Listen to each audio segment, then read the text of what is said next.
Hello again. We're back with The Hobbit and lunch for Anna. The lunch today is mostly provided by Grandma and Grandpa again. Grandma has made squash patty batter for us from the squash from their garden. So Nana is enjoying some squash patties with tomatoes, also from Grandma and Grandpa's yard, and some bananas. Those are not from Grandma and Grandpa's yard. I don't know where they're from actually, but somewhere south, I assume. We have reached chapter 3 of The Hobbit, A Short Rest. They did not sing or tell stories that day, even though the weather improved, nor the next day, nor the day after. They had begun to feel that danger was not far away on either side. They camped under the stars, and their horses had more to eat than they had. For there was plenty of grass, but there was not much in their bags, even with what they had gotten from the trolls. One morning they forded a river at a wide, shallow place, full of the noise of stones and foam. The far bank was steep and slippery. When they got to the top of it, leading their ponies, they saw that the great mountains had marched down very near to them. Already they seemed only a day's easy journey from the feet of the nearest. Dark and drear it looked, though there were patches of sunlight on its brown sides, and behind its shoulders the tips of snowy peaks gleamed. "Is that the mountain?" asked Bilbo in a solemn voice, looking at it with round eyes. He had never seen a thing that looked so big before. "Of course not," said Balin. "That is only the beginning of the Misty Mountains, and we have got to get through, or over, or under those somehow, before we can come into Wilderland beyond. And it is a deal of a way even from the other side of them to the Lonely Mountain in the east, where Smaug lies on our treasure." "Oh," said Bilbo, and just at that moment he felt more tired than he ever remembered feeling before. He was thinking once again of his comfortable chair before the fire in his favorite sitting room in his hobbit hole, and of the kettle singing, not for the last time. Now Gandalf led the way. "We must not miss the road, or we shall be done for," he said. "We need food, for one thing, and rest in reasonable safety. Also, it is pretty necessary to tackle the Misty Mountains by the proper path, or else you will get lost in them, and have you come back and start at the beginning again, if you ever get back at all." They asked him where he was making for, and he answered, "You are come to the very edge of the wild, as some of you may know. Hidden somewhere ahead of us is the fair valley of Rivendell, where Elrond lives in the last homely house. I sent a message by my friends, and we are expected." That sounded nice and comforting. But they had not gotten there yet, and it was not so easy as it sounds to find the last homely house west of the mountains. There seemed to be no trees and no valleys and no hills to break the ground in front of them, only one vast slope going slowly up and up to meet the feet of the nearest mountain. A wide land, the color of heather and crumbling rocks, with patches and slashes of green grass and moss green showing where water might be. Morning passed, afternoon came, but in all the silent waste there was no sign of any dwelling.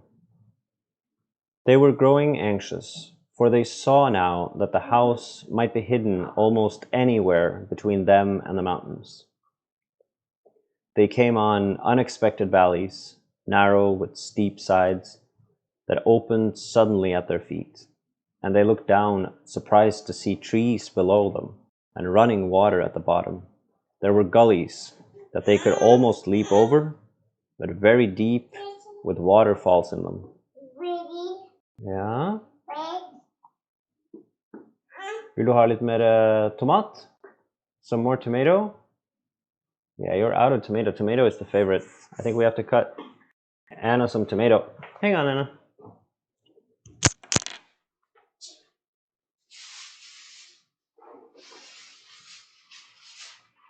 Sit down. Sit back down. I'll get you tomatoes. No. Yeah? I think you want tomatoes. No. And maybe even some juice. You want tomato and apple juice? Okay. Yep. You're giving me your cup? Okay, yeah, that's something you want. Alright, tomato for Anna. More tomato. Even more tomato. This is like being in Rivendell, being waited on by elves, huh? Best stuff the land can offer. Oh no. Yeah.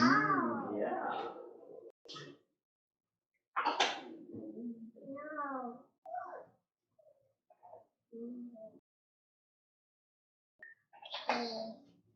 There's the juice. Apple juice.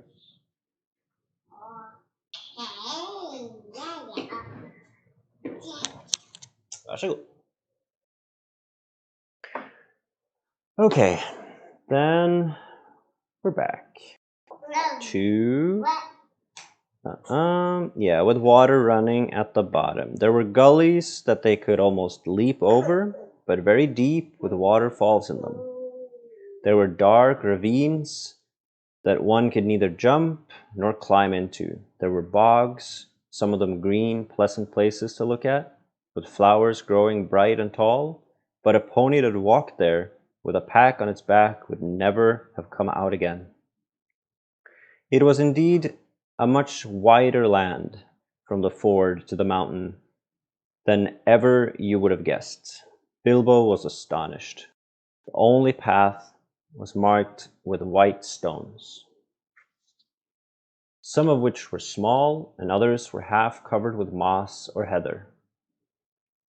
All together it was a very slow business following the track, even guided by Gandalf, who seemed to know his way about pretty well. His head and beard wagged this way and that as he looked for the stones, and they followed his lead. But they seemed no nearer to the end of the search when the day began to fail. Tea time had long gone by, and it seemed supper time would soon do the same. There were moths fluttering about, and the light became very dim, for the moon had not risen. Bilbo's pony began to stumble on roots and stones. They came to the edge of a steep fall in the ground so suddenly that Gandalf's horse nearly slipped down the slope. "Here it is at last," he called, and the others gathered around him and looked over the edge. They saw a valley far below. They could hear the voice of hurrying water in a rocky bed at the bottom. A scent of trees was in the air, and there was a light on the valley side across the water. Bilbo never forgot the way they slithered and slipped in the dusk down the steep zigzag path into the secret valley of Rivendell. The air grew warmer as they got lower, and the smell of the pine trees made him drowsy, so that every now and again he nodded and nearly fell off, or bumped his nose on the pony's neck. Their spirits rose as they went down and down. The trees changed to birch and oak, and there was a comfortable feeling in the twilight. The last green had almost faded out of the grass, when they came at length to an open glade not far above the banks of the stream. It smells like elves, thought Bilbo, and he looked up at the stars. They were burning bright and blue. Just then there came a burst of song, like laughter in the trees. "Oh, what are you doing? Oh, where are you going? Your ponies need shoeing. The river is flowing. Oh, tra-la-la-lally, here down in the valley. Oh, what are you seeking? Oh, where are you making? The fagots are reeking, the bannocks are baking. Oh, trillililolly, the valley is jolly, ha ha. Oh, where are you going with beards all a-wagging? No knowing, no knowing, what brings Mr. Baggins? Oh, Balin and Dwalin down into the valley in June, ha ha. Oh, will you be staying, or will you be flying? Your ponies are straying, the daylight is dying. To fly would be folly, to stay would be jolly, and listen to hark till the end of the dark. To our tune, haha. So they laughed and sang in the trees. And pretty fair nonsense, I dare say, you think it. Not that they would care, they would only laugh all the more if you told them so. They were elves, of course. Soon Bilbo caught glimpses of them as the darkness deepened. He loved elves, though he seldom met them. But he was a little afraid of them too. Dwarves don't get on well with them. Even decent enough dwarves like Thorin and his friends think them foolish, which is a very foolish thing to think, or get annoyed with them. For some elves tease them and laugh at them, and most of all at their beards. Well, well, said a voice.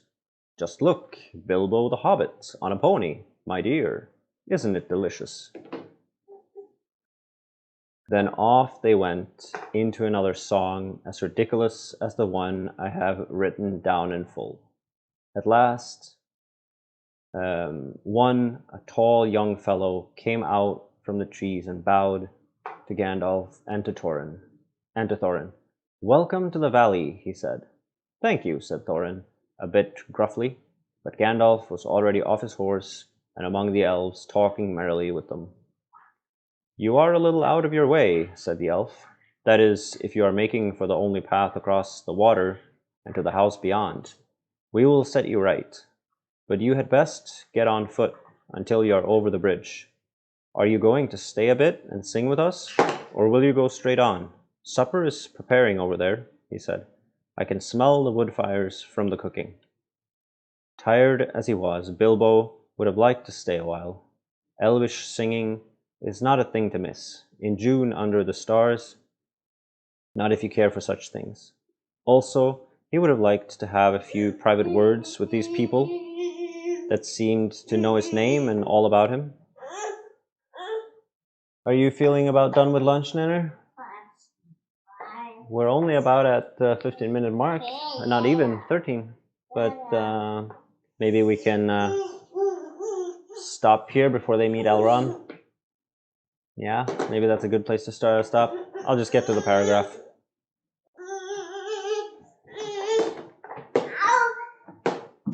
Oh yeah, now things are going to the floor. Also, he would have liked to have a few private words with these people that seemed to know his name and all about him, although he had never seen them before. He thought their opinion of his adventure might be interesting. Elves know a lot and are wondrous folk for news, and know what is going on among the peoples of the land. As quick as water flows, or quicker. Okay, we'll have to stop there, I think. We didn't get that far, but that's all right.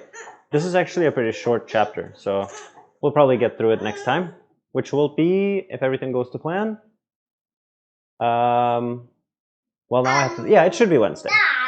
Okay. Say bye, Nanner. Bye-bye. No, you don't like to say bye when you don't understand who you say bye to. All right, bye.